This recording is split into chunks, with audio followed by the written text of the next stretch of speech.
کوئی بھی مضمون ہے، کوئی بھی علم ہے، اگر آپ اس میں کامل ہیں تو آپ کی ہر جگہ عزت ہوتی ہے، جی یہ بڑا ماہر ہے اپنے فن میں، اس مضمون کا اسپیشلسٹ ہے، اور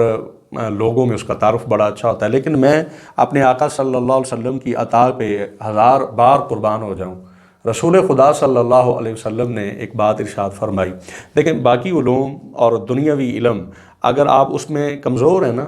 تو آپ کی کوئی بات نہیں کرے گا، نہ کوئی آپ کی بات سنے گا، وہ کہیں گے نہیں جی یہ تو اس میں خامی ہے، یہ مکمل بندہ نہیں ہے، اس کا یہ جو سبجیکٹ ہے اس کے لیے وہ موضوع نہیں ہے، تو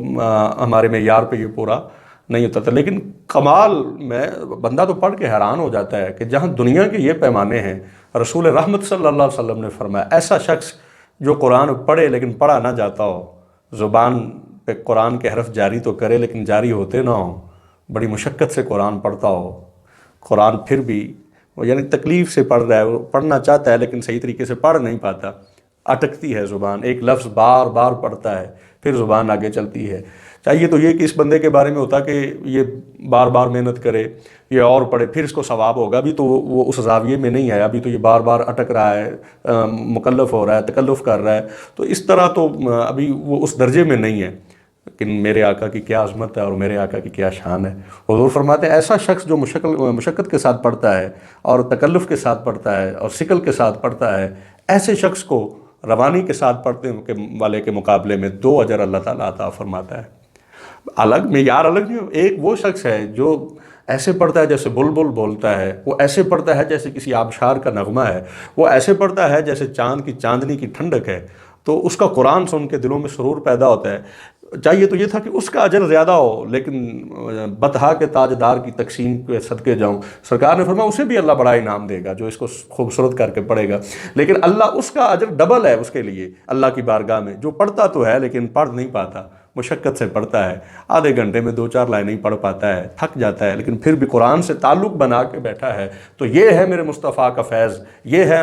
تقسیم محمد کے انداز۔ سرکار فرماتے ہیں ایسا مشقت سے پڑھنے والا بندہ، اس کے لیے 2 اجر ہے میرے رب کی بارگاہ میں، اللہ اس کو 2 گنا اجر عطا فرمائے گا اس کے بدلے میں جو روانی سے پڑھتا ہے اور آسانی سے پڑھتا ہے۔ اللہ ہمیں بھی قرآن کا عاشق بنا دے، قرآن پڑھنے والا بنا دے، قرآن سے محبت اللہ تعالیٰ